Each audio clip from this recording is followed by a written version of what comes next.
Now on BBC Radio 4, Michael Cockrell tells the inside story of the notorious David Irving libel trial. You may find some of the content offensive. Last week, time ran out for the controversial historian of the Nazis, David Irving, to appeal against the verdict in the libel trial which he lost last year. Irving was found to be a man who willfully denied the Holocaust to the Jews and who falsified historical documents. It's more than 5 years since Irving first issued his libel writ, and the inside story of how the case was fought could not be told until now. All the major players have spoken to us, including the trial judge, Sir Charles Grey. It's the first time in legal history a serving judge has agreed to talk about a case that he's presided over, and it's a measure of new openness in the senior judiciary. I've had my share, I think, of quite large libel actions. None quite so substantial, I think, as the Irving trial.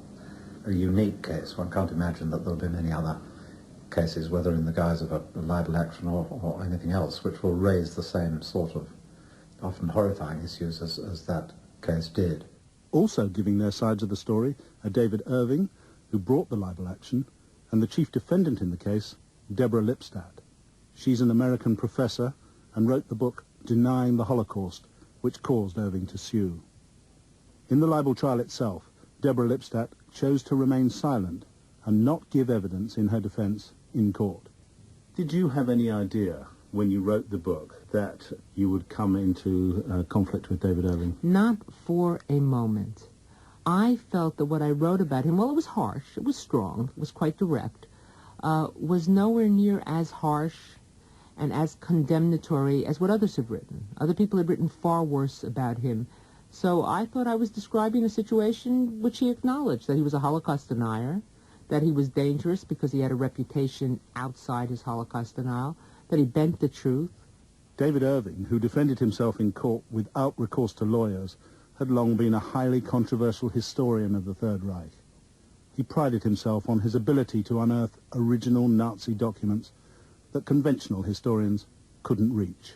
But over the years he'd come under increasingly heavy attack as his books were accused of whitewashing Hitler and claiming that the Führer neither authorized nor knew about the Holocaust. Irving claims that Deborah Lipstadt's book was the climax of a concerted campaign to destroy his reputation as a historian. So why did you decide to sue for libel in the first place? This had been a dedicated 10 or 20-year attempt to demolish my reputation behind the scenes, and it was time now for me to fight back. I'm an independent person. I'm a very independent historian. I have never studied history. I'm a loose cannon. Who's behind this the principal attempt to demolish your reputation? International Jewish bodies. I mean, this is a plain statement of fact. I called this particular operation against me the Global Endeavor, and Lipstadt is part of an international conspiracy to silence me and destroy my career. And I could look up the slope and see this mudslide thundering down towards me and about to engulf me totally and wipe me out. And I decided the time had come to start hammering pegs into the landscape. So that answers your question. Why did I do it? So, I mean, you're saying that... As Deborah Lipstadt now knows. When people use their Jewish networking to disadvantage David Irving gets up and fights back. I'm part of this international Jewish conspiracy. Anybody who knows anything about the Jewish community knows they can't agree on anything, much less get a conspiracy organized. But I'm not part of any conspiracy. I wasn't told what to write. I wrote this book on my own. I'm a scholar. I researched it. And David Irving is not so important, at least in my book, that I would spend 20 years trying to silence him.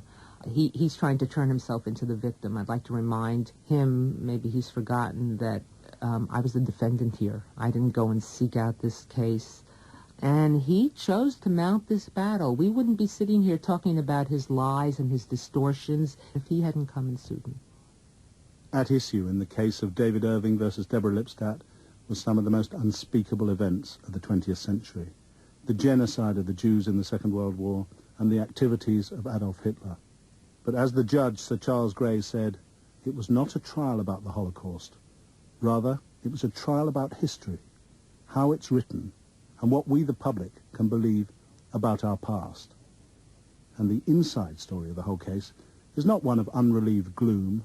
It's also a modern morality tale that veers between moments of high drama and black comedy. David Irving's libel writ was to bring into confrontation a vivid range of powerful personalities. Among them were a chain-smoking libel QC, a Cambridge history professor, Princess Diana's divorce lawyer, and the managing director of Penguin, which had published Professor Lipstadt's book. Penguin Books I feel endlessly sorry for. They have published my books in the past. They're a good publisher. They're a publisher of the very highest reputation. I don't think they realised what they were letting themselves in for when they published this book by Deborah Lipstadt. They were very foolish in one respect.